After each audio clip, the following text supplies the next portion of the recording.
Alors Les Pluies, c'est l'histoire de Coche et de Loup. C'est d'abord une histoire d'amour, mais c'est une histoire d'amour dans une catastrophe. C'est-à-dire que Coche et Loup vivent dans un petit village, ils viennent de se rencontrer, ils sont amoureux fous.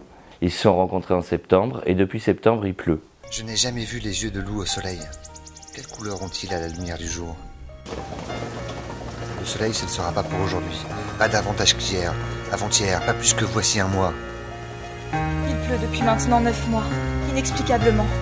Nuit et jour, sans discontinuer. Une pluie serrée, violente, une pluie de mousson.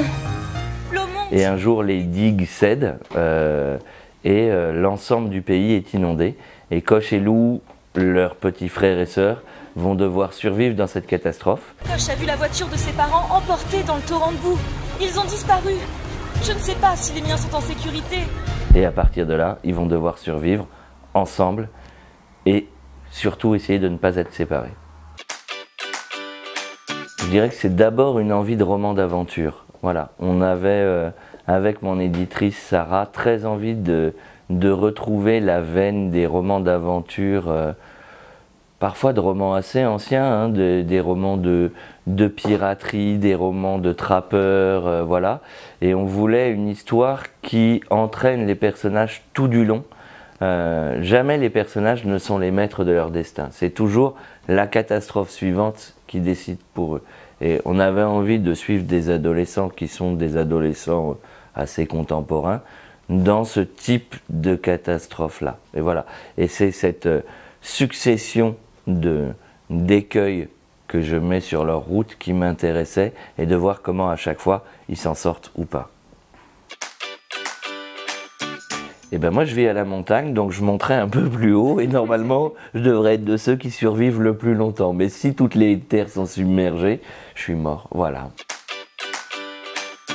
Ben c'est mon métier de me mettre dans la peau de mes personnages, mais c'est pas forcément plus compliqué de se mettre dans la peau de deux adolescents. Ce qui est compliqué, c'est de se mettre dans la peau de personnages qui ont tout perdu, qui ont perdu leur famille, qui vivent une catastrophe, qui voient leur monde disparaître, qui voient un nouveau monde apparaître. Ça, c'est compliqué. Et je pense en définitive que le vrai pas vers la fiction, c'est de se mettre dans la peau de personnages qui vivent des événements que moi je n'ai pas vécu. Après, comment un adolescent réagirait à ça? Eh ben, j'ai envie de dire qu'à la fois je m'appuie sur des souvenirs, je m'appuie sur l'observation des adolescents qui vivent chez moi ou autour de moi. En 3 mots, alors ça je dirais lunatique, laborieux et fidèle. Fidèle ou entêté, c'est selon. Voilà, selon que ça prend des bons ou des mauvais côtés selon les moments, mais voilà. En fait, je crois que j'aimerais rencontrer aucun héros ou héroïne de fiction, parce que j'aurais trop peur d'être déçu par ceux que j'aime. Et parfois un peu déçu aussi par ceux que je déteste, en ce sens que je pense qu'aucun personnage peut être purement mauvais non plus. Mes enfants diraient mon ordinateur, mais c'est pas très rationnel parce qu'il n'y aurait pas de prise. Moi je dirais un couteau multifonction.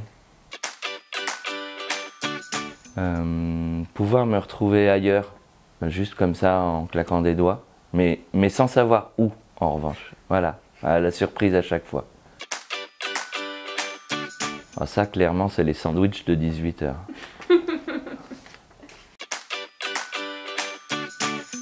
Il y a un personnage dans le film, dans le dessin animé Dragon, qui s'appelle Stoïque, qui est le père du héros, un viking, assez attaché à sa famille, assez buté, entêté, mais au final un bon bougre quoi. Ouais, donc ouais, voilà, stoïque.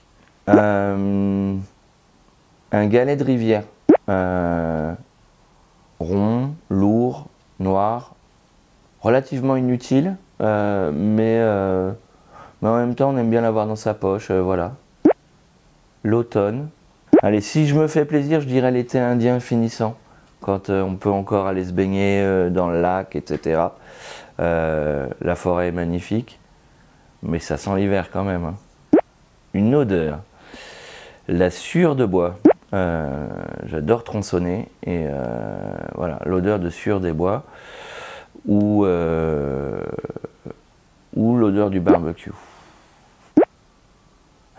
Un ours, là encore, une de mes filles dit plutôt une ours parce que le père ours a plutôt tendance à vouloir tuer ses petits alors que moi je suis plutôt protecteur. Voilà.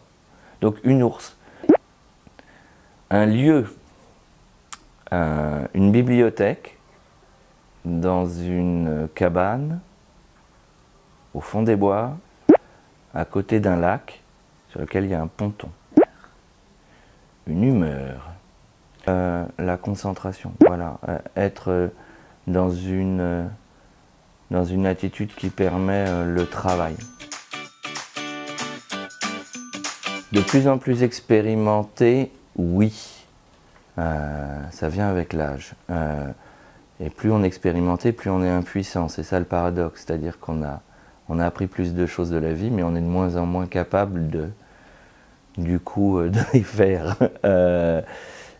Est-ce que je suis plus sage? Je ne sais pas. Je pense qu'il y a avec le temps une forme de désillusion qui vient, qui est un piège. On pense que parce qu'on a raté certaines choses, il n'y a plus rien d'autre à essayer. Et ça, c'est un piège dans lequel j'ai pas envie de tomber, qui me menace parfois, mais dans lequel j'ai pas envie de tomber. Est-ce que je suis plus sage? Faudrait demander aux gens qui me connaissent, mais je suis pas sûr qu'ils diraient que je suis plus sage, non. J'ai promis à Lou que rien ne nous séparerait. Jamais. Ni les pluies, ni la boue, ni la mort. A-t-elle entendu? Me croit-elle encore là où elle se trouve?